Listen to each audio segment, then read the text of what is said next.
Olá, seja bem-vindo ao canal Seu Bolso, Seu Dinheiro. Vamos conversar um pouco sobre os últimos acontecimentos da revisão da vida toda e o que está travando seu direito. Nós vamos analisar o que exatamente é essa revisão, quem tem direito a ela e qual é o obstáculo que hoje impede a sua aplicação. Mas a informação mais importante, que talvez você não saiba, é que o destino da revisão da vida toda está, neste momento, atrelado a duas outras ações. As ações diretas de inconstitucionalidade 211 e 211/1. E elas estão nas mãos do mesmo ministro que analisa o tema 1102, o ministro Alexandre de Moraes. É por isso que o processo parece parado e é sobre a estratégia para destravar isso que falaremos hoje. Antes de continuarmos, peço que você comente aqui embaixo revisão da vida toda já, para fortalecer este movimento e mostrar que os aposentados estão atentos e unidos. Se você tiver qualquer dúvida ou quiser compartilhar a sua história com essa revisão, aproveite o espaço dos comentários. Vamos direto ao ponto. A revisão da vida toda é uma tese jurídica que busca corrigir uma injustiça cometida pelo Instituto Nacional do Seguro Social, o INSS, contra milhares de aposentados. Essa injustiça começou lá atrás, com a reforma da Previdência de 1999. Estabelecida pela Lei nº 9.876. Essa lei mudou a forma como as aposentadorias eram calculadas. Antes dela, o cálculo considerava a média dos últimos 36 salários de contribuição do trabalhador. A nova lei de 1999 criou duas regras diferentes, uma regra permanente e uma regra de transição. A regra permanente se aplicava a quem começou a contribuir para o INSS depois da publicação da lei, em novembro de 1999. Para essas pessoas, o cálculo da aposentadoria usaria a média de 80% dos maiores salários de contribuição de todo o período trabalhado. O problema está na regra de transição. Ela foi criada para quem já era filiado ao sistema antes de 1999. Para essas pessoas, a lei determinou que o cálculo da aposentadoria usaria a média dos 80% maiores salários, mas considerando apenas as contribuições feitas a partir de julho de 1994, data do início do Plano Real. A injustiça é clara. O que aconteceu com todas as contribuições feitas antes de julho de 1994? Elas foram simplesmente descartadas, jogadas no lixo. Imagine um trabalhador que teve excelentes salários nas décadas de 80 e início de 90. Ele contribuiu com valores altos sobre o teto da época. Mas, talvez por uma crise na sua área ou por problemas de saúde, seus salários caíram justamente depois de 1994. Quando essa pessoa foi se aposentar, o INSS aplicou a regra de transição. Olhou apenas os salários pós-Plano Real, que eram mais baixos, e concedeu uma aposentadoria muito menor do que aquela pela qual ela de fato contribuiu. Essa regra de transição, que deveria proteger o trabalhador que já estava no sistema, acabou prejudicando justamente quem tinha as maiores contribuições antes de 1994. A tese da revisão da vida toda nasceu dessa situação. O argumento jurídico é simples. Se a regra permanente, que considera todo o período de contribuição, for mais vantajosa para o segurado do que a regra de transição, que só considera de julho de 1994 em diante, o segurado tem o direito de optar pela regra mais benéfica. Isso se baseia em um princípio fundamental do direito previdenciário, que é o princípio do melhor benefício. O INSS deveria, no momento da concessão, calcular das duas formas e aplicar aquela que resulta numa aposentadoria maior.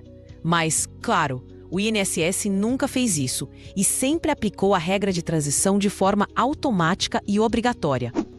Quem, então, pode ter direito a essa revisão? Primeiro, o aposentado ou pensionista precisa ter o benefício concedido com base nas regras da Lei 9.876, de 1999, Isso significa que a aposentadoria deve ter sido concedida entre 29 de novembro de 1999 e 12 de novembro de 2019. Por que 2019? Porque a Emenda Constitucional 103, a reforma da Previdência de 2019, mudou completamente as regras de cálculo e encerrou a vigência da lei anterior. Segundo, a pessoa precisa ter contribuições anteriores a julho de 1994. Se você começou a trabalhar só depois dessa data, a revisão não se aplica a você.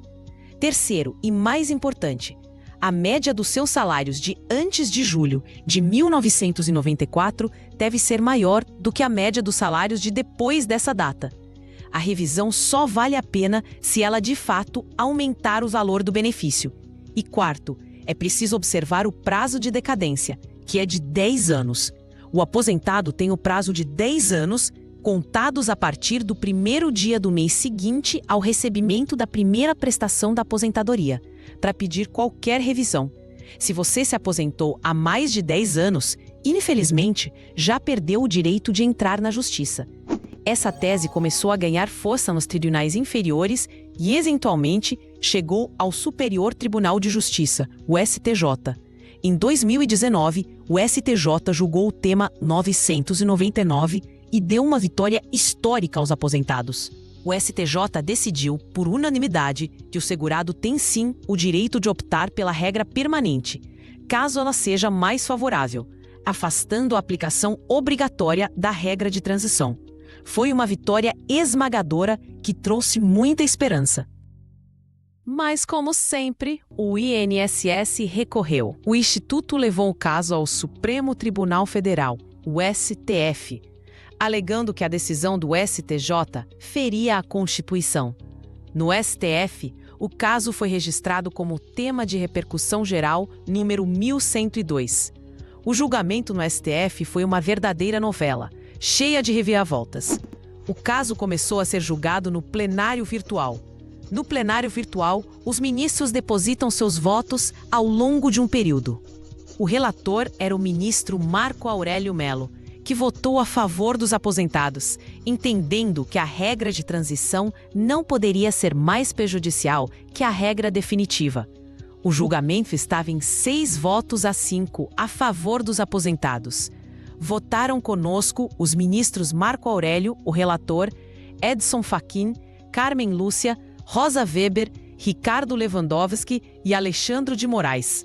Sim, o ministro Alexandre de Moraes, de quem falaremos muito hoje, votou a nosso favor. Ele apresentou um voto claro, defendendo o direito dos aposentados de não serem prejudicados por uma regra de transição.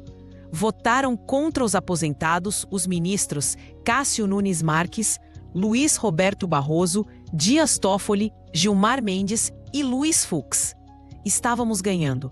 A vitória estava selada em 6-5, mas faltando poucos minutos para o fim do julgamento virtual, o ministro Cássio Nunes Marques fez um pedido de destaque. O pedido de destaque é uma manobra regimental. Ele retira o caso do plenário virtual e o leva para o plenário físico, para um debate presencial. O problema é que, ao fazer isso, o julgamento é reiniciado. Todos os votos dados anteriormente, incluindo 6 votos a nosso favor, foram zerados. Isso foi um balde de água fria. O INSS, que estava derrotado, ganhou tempo. E tempo, nesse caso, significou mudanças na composição do tribunal. O ministro Marco Aurélio Mello, o relator original que votou a nosso favor, se aposentou. Para o seu lugar, foi indicado o ministro André Mendonça. Com a mudança, a relatoria do caso foi redistribuída e caiu nas mãos do ministro Alexandre de Moraes. Isso foi visto, na época, como algo positivo. Afinal, Moraes já tinha votado a nosso favor. Ele manteve o voto favorável do ministro Marco Aurélio e o julgamento foi retomado, agora no plenário físico. Mas a situação se complicou novamente. O ministro Ricardo Lewandowski, que também tinha votado a nosso favor, se aposentou. Para o seu lugar, foi indicado o ministro Cristiano Zanin. O placar, que era de 6-5 para nós, agora estava incerto. Não sabíamos como votaria o ministro Zanin e nem como votaria o ministro André Mendonça, que herdou o voto de Marco Aurélio, mas não necessariamente precisava votar igual. E é aqui que a história fica ainda mais complexa e entra em cena outro personagem central: o ministro Luiz Roberto Barroso. O ministro Barroso, que já havia votado contra os aposentados no tema 1102, era relator de duas outras ações muito antigas no STF. As ações diretas de inconstitucionalidade, conhecidas como ADI 2110 e ADI 2111.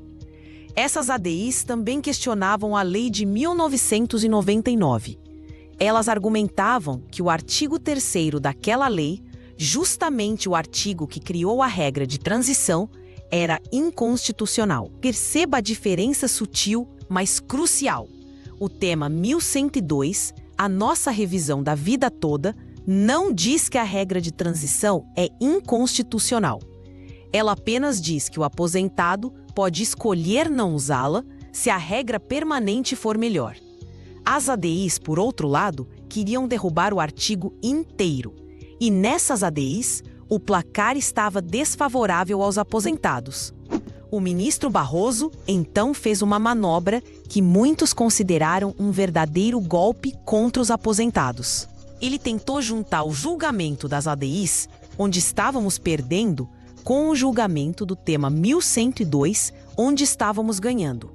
A intenção parecia clara: usar a derrota iminente nas ADIs para contaminar e derrubar a vitória na revisão da vida toda. Foi um momento de extrema tensão. O ministro Barroso, que mais tarde assumiria a presidência do Supremo, parecia determinado a nos derrotar usando todos os artifícios regimentais possíveis. Essa manobra foi duramente criticada. O ministro Alexandre de Moraes, agora relator do tema 1102, bateu o pé. Ele não aceitou essa junção. No entanto, o ministro Moraes também é o relator sorteado para as ADIs 2110 e 2111. E é por isso que tudo está nas mãos dele.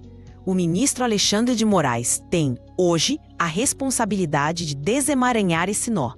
Ele precisa decidir o tema 1102, que trata do direito de escolha pela regra mais vantajosa, e também precisa pautar e resolver as ADIs, que tratam da constitucionalidade da regra de transição. O ministro Moraes conhece o tema profundamente. Como dissemos, ele já votou a nosso favor. Ele já fundamentou sua decisão dizendo que os aposentados têm o direito. Ganhamos no placar original de 6-5 com o voto dele. Mas o processo está parado, e essa paralisia alimenta os pessimistas. Aqueles que dizem que a luta acabou, que fomos derrotados.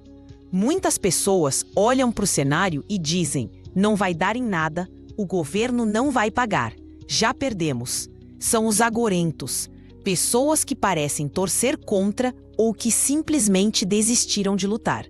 Mas a luta só termina quando o juiz apita o final do jogo, e o jogo ainda está rolando.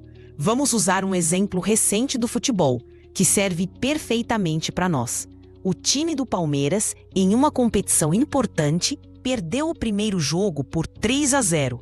Todos os comentaristas, todos os pessimistas disseram: acabou, é impossível reverter esse placar. Os agorentos da vida diziam: não há chance, o time está derrotado. Mas o técnico do time, o Abel Ferreira, disse algo importante: o jogo só acaba quando termina. Veio o segundo jogo. E o que aconteceu? O Palmeiras foi lá e ganhou de 4-0. Reverteu o placar impossível. Eles continuaram na luta, mesmo quando todos diziam que era o fim. Da mesma forma, é a revisão da vida toda. Nós ainda não perdemos. O placar de 6-5, embora zerado pelo destaque, mostrou que a maioria do tribunal entende o nosso direito. Temos um relator que já votou a nosso favor. Não podemos ouvir os agorentos. Pessoas que não fazem nada, que não movem uma palha para ajudar, mas são as primeiras a criticar quem está na linha de frente. Enquanto os cães ladram, a caravana passa. e a nossa caravana precisa continuar avançando. Se o problema é que o processo está parado na mesa do ministro Alexandre de Moraes, o que precisamos fazer? Precisamos falar com ele. Você pode pensar, mas como nós, meros aposentados, vamos chegar ao ministro do Supremo? Essa é a dificuldade. Os advogados e ativistas que lutam pela causa, embora muito competentes, nem sempre têm acesso direto aos gabinetes mais altos. Pedir uma audiência pode levar meses ou nem ser respondido. Os políticos, em geral, também não parecem muito dispostos a comprar essa briga. Muitos deles, infelizmente, operam na lógica de que aposentado não vota ou que o voto do aposentado já está garantido, o que é um erro profundo. Mas é preciso encontrar caminhos. E um caminho foi buscado recentemente. Sabendo da dificuldade de acesso, foi preciso procurar alguém que tivesse uma boa relação institucional e pessoal com o ministro Alexandre de Moraes. Alguém que pudesse abrir essa porta. Essa pessoa é o deputado Paulo Pereira da Silva, o Paulinho. Paulinho e o ministro Alexandre de Moraes têm uma relação de muitos anos, um trânsito facilitado. Foi feito um esforço para ir até Brasília. A passagem aérea não é barata, os custos são altos, mas era preciso tentar. Em Brasília, houve uma reunião com o Paulinho. O Dr. Nakamura, um grande batalhador da causa, teve um problema com seu avião e não conseguiu chegar a tempo. Mas a doutora Cristiane e outros representantes do movimento estavam lá. A pauta foi uma só. Paulinho, nós precisamos da sua ajuda. Precisamos levar a nossa voz, a voz dos aposentados, diretamente ao ministro Alexandre de Moraes. Ele é o relator. A caneta está na mão dele. Uma coisa é alguém dizer que vai ajudar. Outra coisa é firmar um compromisso público, gravado. E o compromisso foi firmado. Durante a reunião, o deputado Paulinho se comprometeu a articular essa audiência. Ele mencionou que está envolvido na relatoria de um projeto importante no Congresso, algo que ele chama de dosimetria ou anistia, para pacificar questões políticas do país e que resolveria isso nos próximos dias. E ele disse, com todas as letras, que logo após resolver essa pauta, iria se dedicar inteiramente à luta da revisão da vida toda. O deputado afirmou que usaria sua grande relação com o ministro Alexandre de Moraes para combinar uma data e receber os representantes dos aposentados, incluindo o Dr. Nakamura e a doutora Cristiane, para que as reivindicações fossem levadas diretamente ao relator no Supremo.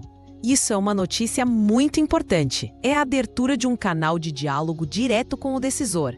Claro, o deputado pediu um tempo, talvez 10 ou 15 dias, para organizar sua pauta e fazer o contato. Mas o compromisso foi feito. A estratégia agora é acompanhar de perto, cobrar a palavra dada. O Paulinho é conhecido por ser um homem de palavra e esperamos que ele cumpra esse compromisso com os aposentados. Ter o apoio de alguém com o prestígio político dele, que transita bem no Congresso e no Supremo, é fundamental. Muitos podem se perguntar, mas o que é que essa reunião pode mudar? O voto dele já não foi dado. Sim, o voto foi dado, mas o processo está parado. Essa reunião serve para sensibilizar o ministro sobre a urgência. Milhares de aposentados estão morrendo sem ver a cor da justiça. São idosos que contribuíram a vida inteira e estão recebendo uma miséria. A reunião serve para mostrar que não são apenas números, não é apenas um processo. São vidas. Serve também para pedir celeridade, para que ele libere o processo para julgamento, seja resolvendo as ADIs ou separando-as definitivamente do tema 1102. E, principalmente, serve para reforçar a tese contra o próximo grande fantasma que assombra a revisão da vida toda, a modulação dos efeitos. Vamos explicar o que é isso. Mesmo que o STF decida a nosso favor e confirme o 6-5, o INSS já pediu em seus recursos, os embargos de declaração, que o tribunal module os efeitos da decisão. Modular os efeitos significa que o STF pode dizer: sim, os aposentados têm direito, mas essa decisão só vai valer daqui para frente. Ou pior, eles podem dizer: Só terá direito quem entrou com ação na justiça até a data do julgamento. Isso seria uma injustiça gigantesca. Seria como reconhecer que o INSS errou durante 20 anos, mas dizer que ele não precisa pagar o que deve para quem foi lesado. A modulação dos efeitos salvaria o governo de pagar os atrasados, que é o dinheiro que os aposentados deveriam ter recebido nos últimos 5 anos. Seria uma vitória com gosto de derrota. Reconhece-se o direito, mas se nega a reparação pelo erro. A nossa luta, e o que precisa ser dito ao ministro Moraes, é que não se pode modular os efeitos nesse caso. O direito já existia na lei de 1999. O STJ já tinha reconhecido esse direito em 2019. As pessoas que não entraram na justiça não o fizeram porque confiaram que o Supremo faria justiça para todos, ou porque não tinham dinheiro para um advogado, ou porque simplesmente não sabiam do seu direito. Punir essas pessoas dizendo que só quem entrou na justiça receberá é premiar o INSS pela sua própria demora em cumprir a lei e pela sua tática de recorrer até a última instância para ganhar tempo. A reunião com o ministro Moraes é crucial para levar essa mensagem. Precisamos da vitória completa. Precisamos do tema 1102 julgado. E precisamos que seja julgado sem a modulação de efeitos. A luta, portanto, entra em uma nova fase. Uma fase de pressão política e institucional. É por isso que é tão importante que os aposentados tenham representantes no Congresso. Pessoas que realmente entendam a causa. Fala-se muito que o Dr. Nakamura, por exemplo, deveria ser candidato a deputado federal. Faz todo sentido. Em vez de termos que pedir favores aos políticos, precisamos eleger os nossos representantes.